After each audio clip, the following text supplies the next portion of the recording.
Hello everyone and welcome to Online Help Guide. Today in this video I'm going to show you how to download and install GeoMeet app on Android devices. So without any further ado, let's dive right into it.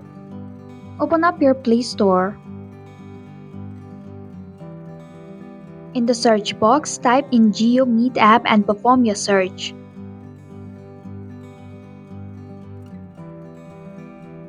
Tap on the GeoMeet application.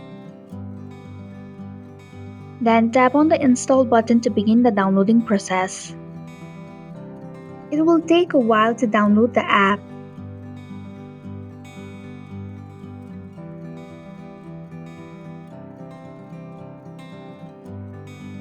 Once the application is installed, tap on the open button to launch the app.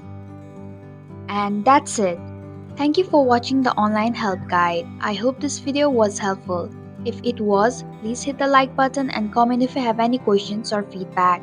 Also, if you are new to our channel, please subscribe and hit the bell icon so that you don't miss our upcoming videos.